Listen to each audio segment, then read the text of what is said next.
Hello, and welcome to Inside My Bedroom Closet. I'm Lisa, your clinical sexologist, and I'm here inside my bedroom closet, and I'm just waiting for a few people to join me on my live so we can get started for tonight. I usually come inside the closet on a Monday night. Yesterday was the holiday, and I was out quite a long time yesterday. Had a busy day. Family members and friends, so I decided to come inside the closet tonight. So hopefully you'll be able to join me. So come on inside the closet, guys. I'm inside the closet and we are talking flirty and dirty, right? So I want you to come on inside the closet so I can tell you what that means. And of course, I do need you to chime in and let me know if you enjoy a little flirty or a little dirty talk or a little eroticism. And if you do like it, maybe you just don't know how to do it. So we're going to talk about that tonight a little bit. So I do need your input. So I thank you so much for joining me here inside the bedroom closet. Hello to you guys out there. Don't forget to let me know where you are. I may have been in a town or a city near you. In all of my days of traveling, I've been to quite a few places. So yeah, let me know where you are. And if it's your first time in the closet, welcome to Inside My Bedroom Closet. We try to have a good time on Monday nights, but like I said, it's Tuesday, and just my notes just fell over. So you guys know I like to keep my notes because sometimes I get carried away. So I do have my notes, and we're gonna talk about neurophilia. So what is neurophilia? Let me take a drink of my water while I'm waiting for some people to come on inside the closet.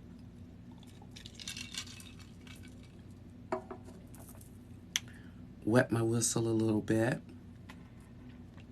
And so good to see you guys. Thank you so much for joining me. Come on in the closet and so we can have our conversation. Of course, you're always welcome to visit my website, which is InsideMyBedroomCloset.com, and see what services are there that you may enjoy. If you'd like to book me or schedule me for a speaking engagement, my media package is available right there on my website. So you can download that information and material as well. So let's see. Hello from New Orleans. I've been to New Orleans quite a few times, actually to Baton Rouge, Louisiana, more than New Orleans, but I used to know the ambassador of culture. I think it was Irvin Mayweather, a really good friend of a friend of mine. So I used to go to Mike Anderson's, and I think they're closed now in New Orleans, and Felix's, I think that was an oyster bar. So yeah, nice little areas that I used to like to visit down there. So let's see. From Atlanta. Does that say Atlanta? Yeah, it says Atlanta. Been to Atlanta a few times. Actually going to have a convention that I may get a chance to go to in Atlanta. You may want to look it up. It's for sexologists. Maybe something there, a topic that you may want to join in and get some information. It's called Down South.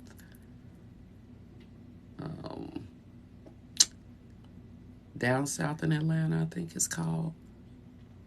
I have to look it up for you, but I'll try to look it up before it gets started and let you know what that is. So love Atlanta. Always a nice cultural place to be. And a lot of people that I met that said that they were from Atlanta were from the outskirts of Atlanta. But needless to say, the whole Georgia area, I like it down that way. So I'll definitely look it up. I think it's called Down South in Atlanta.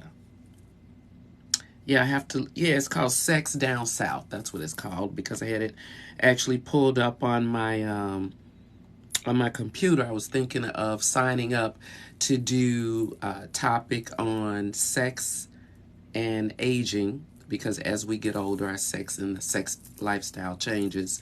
And also what I'm talking about tonight, flirty and dirty talk, or speaking erotically.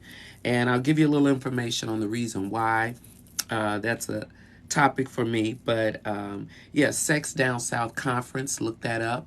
A lot of topics that you may be interested in. Just getting a little information is always good to educate yourself. So, and that's the reason why I'm here, to help educate you about sex, love, relationships, and your sexual health. But tonight, we're talking about eroticism, and it's actually aphilia.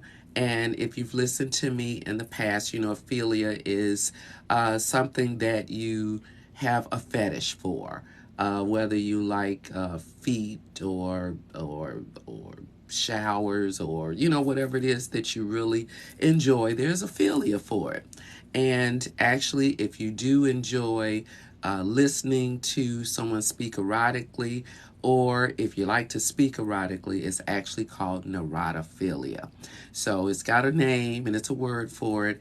It's nothing to be ashamed of, because the industry makes millions, billions of dollars a year with women. You remember the 900 numbers that people used to call, right?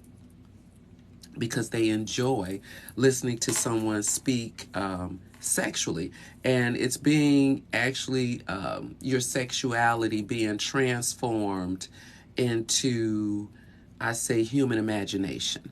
And what I mean by that is allowing your imagination to run a little wild and say some of the things that are in your mind that you wouldn't ordinarily speak, on a regular basis. It may be some fun play. It could be your dreams, your fantasies. It could be a wide variety of things that lead you into wanting to speak erotically. So, of course, I need you to chime in. Let me know if you like it, if you like to speak erotically, or if you don't like it, or if you like it and you don't know how to do it, or if you don't know how to do it, but it could be something that you're open to, because it could be something that your partner enjoys. Because eroticism is something that we all kind of maybe think about, but maybe not act upon. So I'm going to give you a few things that you can say or try out, and maybe it will help your sex life a little bit. It actually stemmed from a customer that called me, or a client that called me and wanted to know, was it something wrong, because he really, really enjoyed eroticism, but his partner didn't like or didn't know how to speak erotically, and whenever they discussed it, they kind of got sidetracked, or didn't get into it the way that they wanted to get into it, where it would be satisfying. Because if that's something that you enjoy, you definitely want it to be satisfying. So we're going to talk about some of the reasons why people feel a little bit more comfortable, whereas others don't. If you're leaving me a comment after we do our little educational piece, normally takes me about 15-20 minutes. And then if you guys have any questions for me, of course, I'll be more than happy to answer those when we're done. But when you're speaking erotically, or wanting to engage in talking dirty, as they say, you want to kind of get in the mood for conversation. Excuse me if my pages are turning, but like I said, I keep my notes so I won't get sidetracked. But I did look at a poll. I like to look at my polls and get some information based on studies and what people think about different topics that I talked about. So in tonight's topic, I was looking up eroticism and what it said about eroticism, and something that piqued my interest that I didn't know was that it says that women, more so than men, don't engage in eroticism as often as men do. And women should read about 15 to 20 minutes of eroticism a day. You said a day. Yeah, whether you're looking at it or reading it in a novel that could be a little steamy, and that just keeps your dopamine level high and your oxytocin level high, where you want to think about being in the mood more so than not, And it says that men on a regular basis, because they do enjoy porn and eroticism as far as being part of something that they're not ashamed, I guess, to tap into, because they know that that gets them to where they need to be. So we're going to try to talk about the reasons, why you may not know how to go about speaking erotically, and what we can do to help you out, okay? So the first thing is you know how you having those wonderful conversations when you meet someone, and then you guys uh, turn the tables where the conversation goes from what are your hobbies, what do you like to do, to maybe some sexual innuendos. And when you're making those sexual innuendos, some of the things that we leave out is conversations about what we enjoy when it comes to sex. So when you get that information, you're able to gauge a little bit better when you do decide to speak erotically what it is that you know your partner may enjoy, or some of the things that they say that they may enjoy. So you want to have a conversation about some of the names that they may like to be called, whether it's baby, honey, sweetie, daddy, baby girl, slut, bitch. Some of us like the dirty words with our hair being pulled. What is it that you like? What do you get into? What turns you on while you're being spanked? If you like to be spanked, so you have to really, and it's a way that you can answer the questions without feeling ashamed, but you gotta have confidence in what it is that you are saying in order for the person to take you seriously. Like the gentleman that I spoke to, he said there was a lot of laughing and playing and didn't know if his partner took him serious when he said that he really liked eroticism, and he liked to be talked to in a certain type of way. So if that's the case, you have to be really confident in the things that you're saying. And when someone says, what is it that you like to be called? What is it that you want me to say to you? What is it that you want to need? Say it with confidence. Say it like you mean it, and then you're able to come across a little bit more believable. Then you have to have the tone. When it comes to your conversation, tone is extremely important. If I came on TikTok and I was loud and I was hollering and screaming and doing all kind of talking, it would probably be a turnoff, but I talk about sex. So I try to make sure that my tone is a little bit more smooth and elevated where it's well received, in the same way with neurophilia. When you listen to the ladies on the 800 line, or you call into the chat lines, or something like that, they're not talking fast, they're talking slow and sultry and seductive. So in your conversation, you have to be a little seductive in your speech. So those are some of the things that you can talk about when it comes to conversation. And then you can talk about what turns a person on.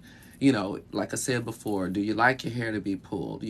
Mine is short, so you'd have to pull it in the top. So do you like your hair to be pulled? Do you like your bottom to be spanked? Do you like to be pinched? Do you like to be bitten? Do you like to be scratched? Do you like to be clawed at? What do you like? And when a person asks you what you like I said, say it with confidence and you're able to get it. But then when they're speaking erotically to you, then it could turn you on. And then you could talk about what turns you off.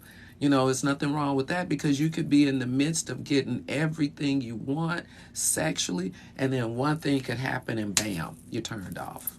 And it happens quicker for females more so than guys. But then sometimes it's, something that you didn't say you didn't like. So they could try it because this could be something that they like, and then they can gauge where you are with where they are to see the way that things are going to go. So that's another thing. And then you want to know what it is that you want your body parts to be called. If you want to be called the V versus the P word, vagina versus your pussy, or if you like D more so than penis, if you want your manhood to be called your dick, so guys or girls like for their genitalia to be called certain things. So you may want to make up a name for it, sweet thing, pudding puss, whatever you like. So sometimes giving those little pet names when you're talking erotically could lead you in just a little bit more easier, more so than not. So that's a tip there that you may want to try. You may want to call their body, because it's kind of hard to speak erotically with someone when you're calling your lady parts your P and they call it your V. and they sound like they are speaking from the dictionary, whereas you sound like you're speaking from your loins, from the heat, from the passion in your body. So you want to be on the same page, and you want to mirror what it is that they call it. So if they call it their anaconda, you call it their anaconda. Where's anaconda? If they call it, one thing, you call it the same thing they call it, to make them feel comfortable. So that's another thing. So as I mentioned, not only do you have to have a conversation about what it is that's important, you also have to get consent, right? You have to get consent in a way where it doesn't sound like you're getting consent.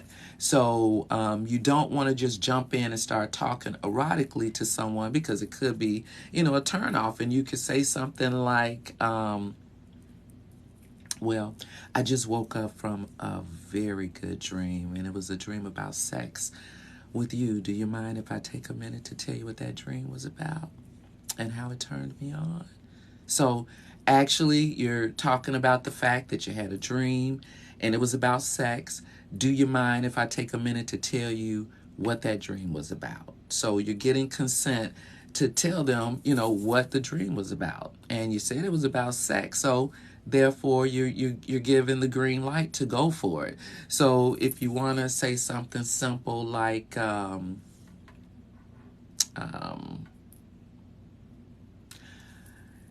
thinking about crawling into bed and pleasuring myself.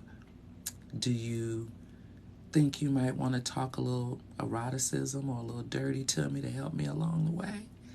If so, let's come on in the room and get started. So you're getting consent.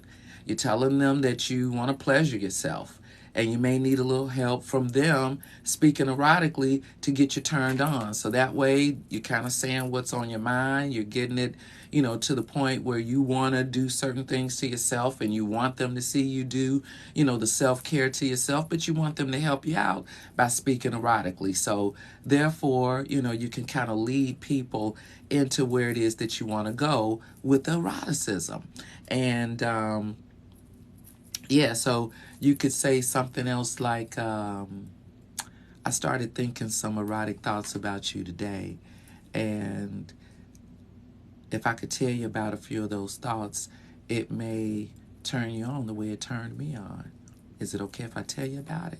So, you won't be thrown off when someone started speaking erotically or a little flirty or a little dirty talk to you, and then you'll be able to receive it, because number one, they did ask you if it's okay. You're like, yeah, go ahead, tell me about it. And then while they're talking, it may make you blush a little bit, may make you giggle a little bit, may make you do a few things that you're not used to, if talking erotically or flirty or dirty, isn't something that you're used to. So you can say something like, I was thinking about having a little fun with you today. What about if we exchange a few X-rated text messages? Are you into it? All right, so I want them to be about XXX, whether you want it to be about spanking, oral, anal, whatever, pleasuring yourself. There's eroticism about anything that you can imagine. So don't feel ashamed. Don't feel like it's not something that you can engage in because you're the Lone Ranger. No, it's someone else who is thinking exactly the way that you're thinking as well. So when you take the time to have a conversation with someone about the things that they like, the things that they like to be called, the things that they like said while they're in the act of making love or having sex or just, downright effing, right? So you know what it is that they like to be called. You know some of the things that they like to have said. So you've had the conversation about that. Then you get the consent. And there's ways that you can get the consent in order to speak erotically and turn your partner on. But then in doing all that, you got to have the confidence. You can't be a scared person and wanting to speak erotically, because it doesn't come over that way. Just like if you were to engage in oral sex, like I explained to some people, if you don't sound excited about doing it, the person on the I'm sorry, if you don't feel excited about performing it, the person on the other end of the oral can feel that. They can feel the lack of excitement, the lack of enthusiasm, the lack of you wanting to do it. But if you really into it, it's something that you like, the person on the other end can view it as being well received because of your enthusiasm. So same way with eroticism. You know, when you're talking erotically to somebody and you're saying the things that they like to have said, and you're moaning and you're groaning and you're making sounds, and you're putting them in a position where they feel in the mood, where they feel like they are ready for a night of pleasure or an afternoon of pleasure, just based on the eroticism and the way that you guys are talking and communicating with one another. But you got to have the confidence. You know, you got to be excited about doing it. And it's hard to talk about wanting to be with someone sexually when you're not talking sexually. You know, you could speak educationally the way I am now, and it's hopefully not turning anybody on because I'm speaking educationally. But if I was to speak erotically, if I was to slow down my speech and maybe moan a little bit or elongate my words or become a little deeper in my speech, you know, there's a way that you can convey a message that would turn anyone on, you know, and it's just the way that you do it, you know, and it's the way that you say things, but you have to say it with confidence, and you got to say it like you mean it. Like if you know, you really want to be scratched or bitten or anything of that nature. And if you say, I need you to bite me on my ass because I like it a lot. You know, that sounds a whole lot better than, you know, bite me on my booty. Right? So it's a way that you say things, and you got to say it with confidence in order to let your partner know that you really mean what it is that you're saying. You got to be a little artistic about what it is that you're saying. You got to try to paint that full picture, because when you speak erotically, you know, you can say, I want to stick my finger in your vagina. You know, you could say it and it doesn't sound as erotic as, I want to put my finger in your pussy. You know, so that sounds a little bit more erotic, right? So that's the way that you can differentiate, just being able to be a little bit more artistic and a little bit more sexy and a little bit more visual. You know, paint the picture. If you had to, like someone say, be a Van Gogh and paint a picture, you could go from A to B to C, and that person can visually feel what it is that you're saying. I mean, and when you have people on the chat lines and they're talking sex and they're speaking erotically, you could pretty much feel what it is that they're saying. And that's what I mean by painting that picture in order for them to feel what you're saying. But you don't have to overdo it. You know, you don't have to get into so much detail that you overdo it, because you have to leave a little something to the imagination, because sometimes you may want to get started and then shut it down and let them know that you'll finish it a little bit later on tonight. You know, I'll finish this a little bit later on tonight because I want to whisper it in your ear while I'm riding on top of you. You know, so when you say things like that, it gets a little bit further than when you're just saying it throughout the day. And if you're at work, you know, you want to be a little bit careful. You want to get all hot and bothered and get yourself ready for a night of pleasure, but then you want to be a little careful because you are still at work, you know, because they do have, what do you call those things? Virtual, the underwear that you can put on, and he could be in a different state, and you could be, you know, you could be here, and they could remote control your orgasms just based on the toys that you're wearing, the virtual underwear that you're wearing. So, you know, sometimes those type of things help when you're trying to be a little erotic in your pleasure. You could try to do that and speak erotically at the same time, or, you know, take your break, go in your car so that you can make whatever noises you need to make, and, you know, feel free about it. So you want to be able to have that erotic play in your relationship, because it is essentially important to add a little something creative, because right here The frontal zone is where all that erotic and fantasy and all that good stuff that's tied to um, being erotic is, because that frontal lobe is full of passion and eroticism and fantasy. And whenever you tap into it, it helps out a little bit better when it comes to, wanting to please your partner. As I mentioned before, they say that you should speak not speak, but read some type of eroticism at least 15-20 minutes a day, and it'll go quicker, than you think, because once you get to reading it, you might enjoy it, and then you read, and it takes you into a different realm or a different state of mind, and you can read and read and read and read. But then again, it helps you when it comes time for you to want to speak erotically. It's nothing wrong with mimicking what somebody else say, right? So in doing that, if you heard somebody say, I like the way that you tweak my nipples, or something of that nature, and they said it where it was very erotic, and it was like, oh, then you may want to say that, I like it when you tweak my nipples, and whisper it a little bit and make it where it's so believable that it's taking your breath away. This is something that you want to share with them. Is this something that you think you can do for me? If so, when do you think you might be able to take care of that for me? Because, see, I'm hot right now, and, it's all in the way you convey the message. As long as you're serious and you've got confidence what it is and what it is that you're saying. If you say, I like it when you squeeze my balls a little bit. I like that when you put them in your hands like that, So sometimes the way you say things can be conveyed a little bit more erotic just based on your tone, just based on the way that you convey the message. And like I said, sometimes making sounds, helps to get it across, and, it all takes a little something to take you a little bit further.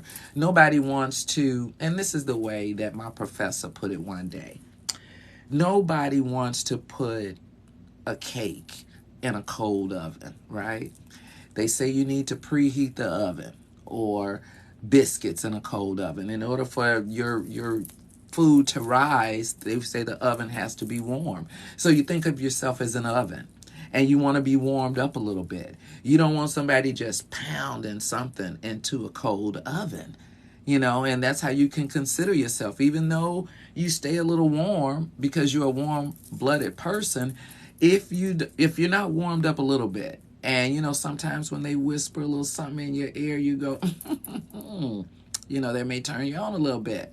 So you may need that little extra to get you where you need to be, so it doesn't take as long when you guys are getting ready to get started, if that makes sense. So you definitely want your oven warmed up before, and actually, the only cake you put into a cold oven is a pound cake. And that's kind of funny, because that's exactly what you'll get is pounded if it's into a cold, you as a cold oven, more so than if you're warmed up and a little lubricated and a little juicy. So therefore, it feels a little bit better. And maybe by the time that the dirty, flirty talk is good and absorbed into what it is that you want to do, then therefore you're a little all warmed up and lubricated and you're ready for it. Sometimes you're begging and asking for it by the time you get to it, because you're so warmed up. But I was going to say something. I think I just lost my train of thought. But let me tell you this. I gave a couple, or I gave a female of the couple, some instructions on something to do, and this was maybe over a year ago, right? She wanted to speak erotically, and she didn't know how. It was something that her husband thoroughly and really enjoyed. So it was something that she wanted to learn to do. Like I said, sometimes you got to take baby steps. You can do the sexting, which is extremely important. Like I mentioned before, you can say, well, let's have an X-rated texting sections. session and you go first. Let your partner go first. If they're not inhibited or embarrassed or ashamed, they could get started. Then it could be a tag team effect. Then you say something.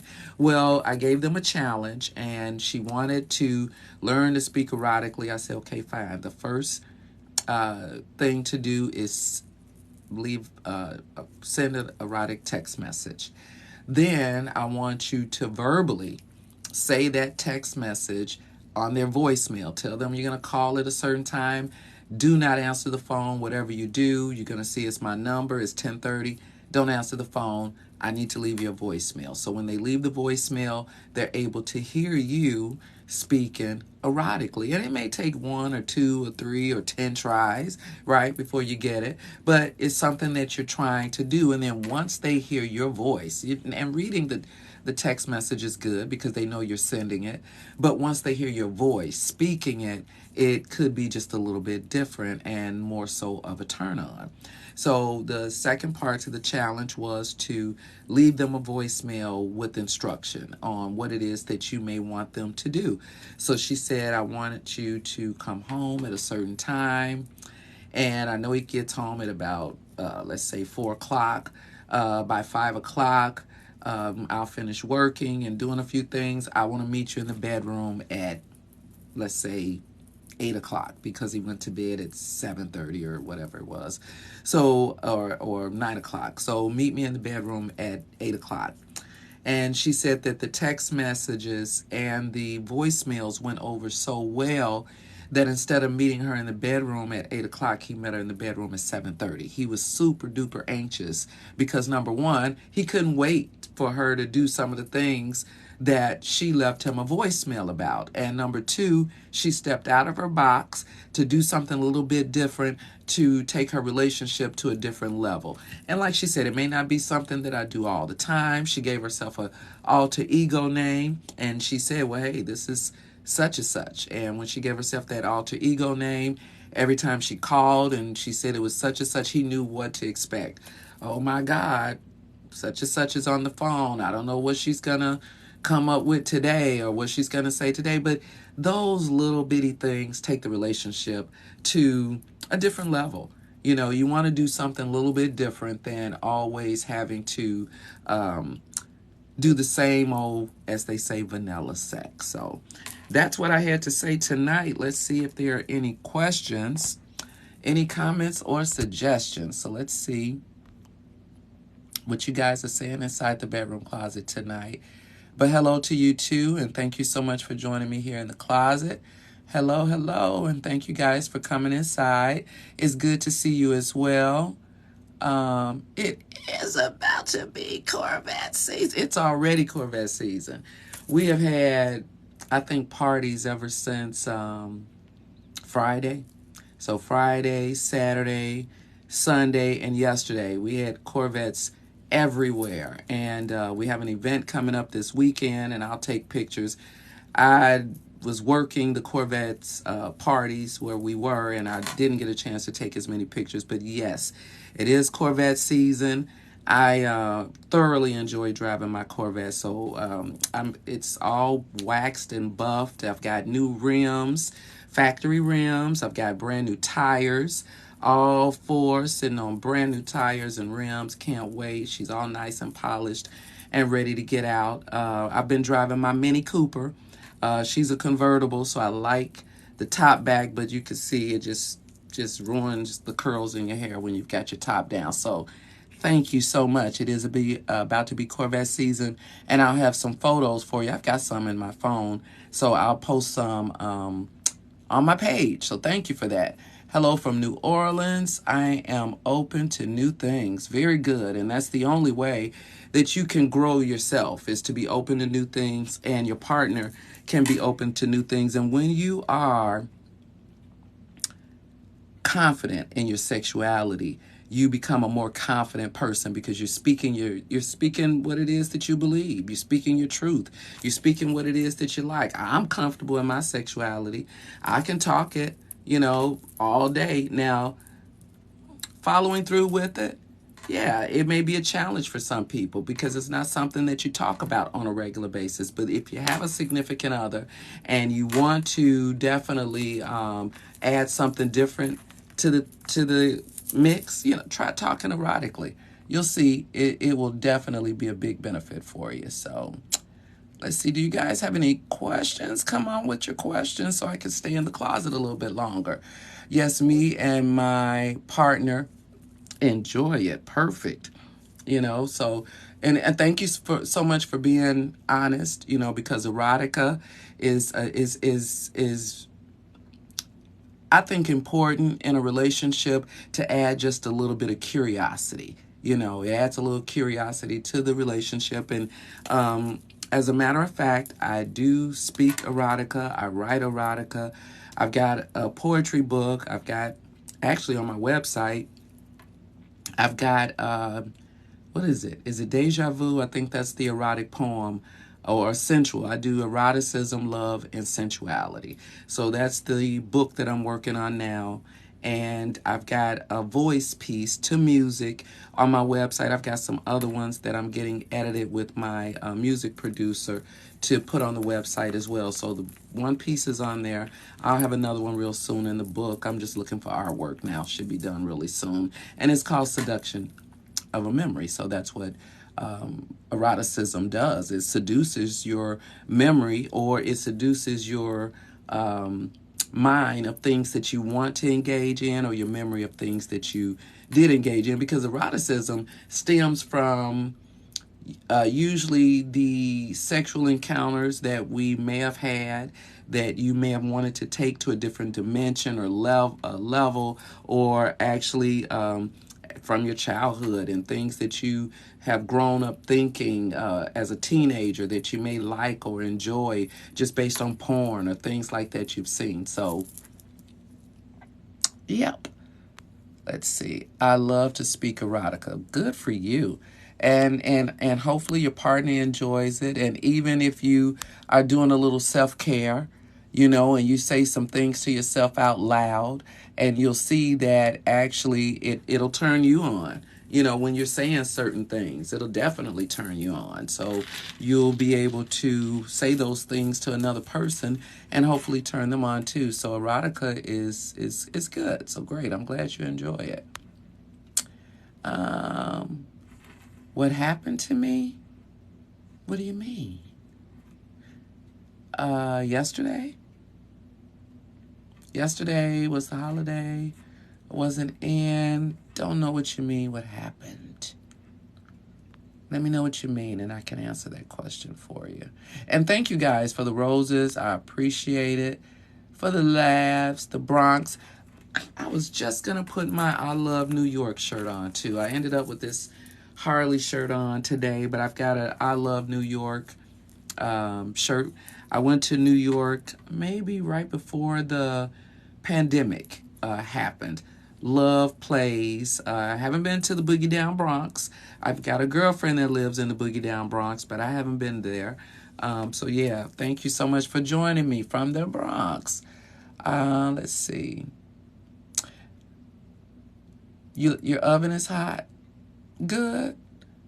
Your oven needs to be hot. If your oven is cold, then I don't know, too many people that like something put into a cold oven, even if you're, back in the day, and I'm telling my age, before microwaves, you would at least turn the oven on to warm up your chicken or something. I don't know, but nobody likes to put anything into a cold oven. So a little eroticism, a little talk, or a little whisper in the ear, kind of get the juices flowing. You know how the hair, they say, on the back of your neck stand up when somebody whispering in your ear, and their hot breath is on your earlobe, and you could feel the heat from their breath on your neck, and all that feels real good all up in there, and then that turns you on. And yeah, so that starts to get the oven just a little bit warm, so that when you get ready to get started, playing a few games, it's no longer vanilla sex. It turns a little chocolate, at that time, or you add a little flavor to it, I should say. Oh, wow. There's so many different books that are great that's really good erotically. There's shows that are on Netflix. I know it's called Pleasure, the one show that's good about eroticism. Think about some of the things that you like to, let's see. I've got some books over there on my shelf. I can't get to them now because I have a lot of books, that I read.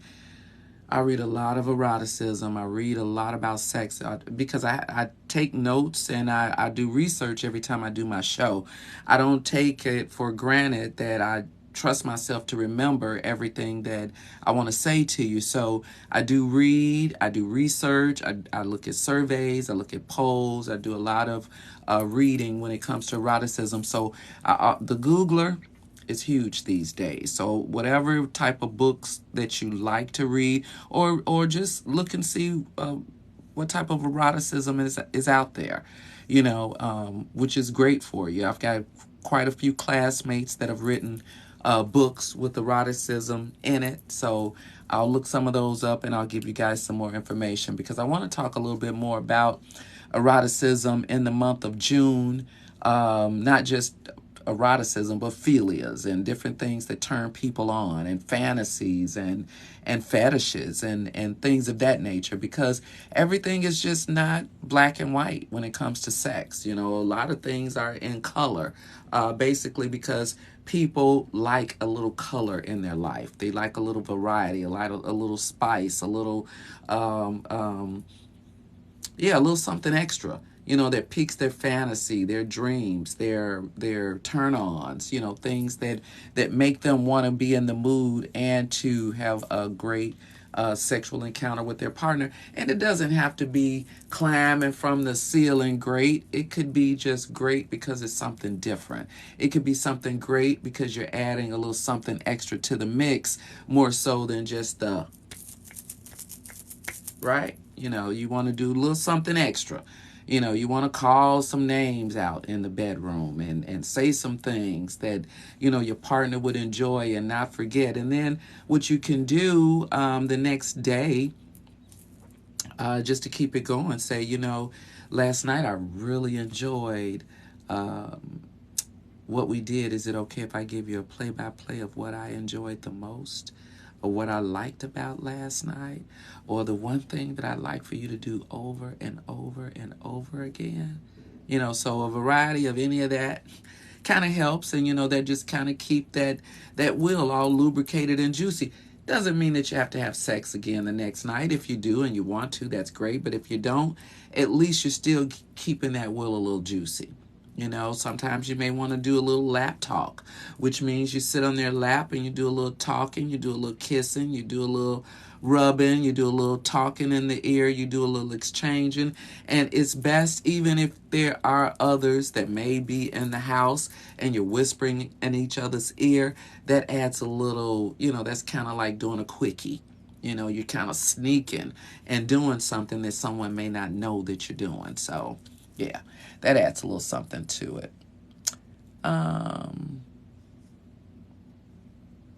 You want to, but you never know what to say. Well, what's on your mind?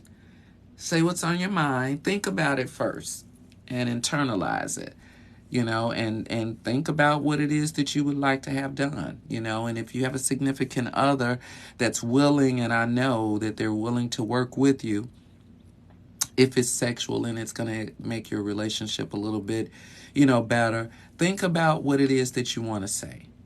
Write it down. Are you too embarrassed to write it down? And then once you write it down, whisper it, and then record yourself saying it. And I know you may want to, but like I said before, there's ways to ask certain questions.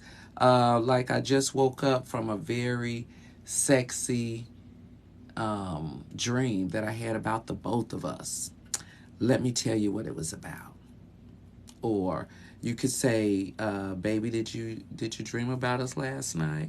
No, you didn't. But if you had to dream about us last night, what would be the one thing that you would dream about us doing? What would you like for us to do? So you can ask those type of questions. And then you can get some good information, because if your partner is not inhibited about saying what it is that they like, or some of the things that they enjoy, or that could help you, come out of your shell a little bit. So, yeah, just find out what it is that they like, what it is that they like to be called, what it is that they like their genitals to be called. If you have a code word for certain things that you like to do, if you do certain things and it's something that you've never done before, if you have a code word, if it gets a little bit too intense or a little too hot for you.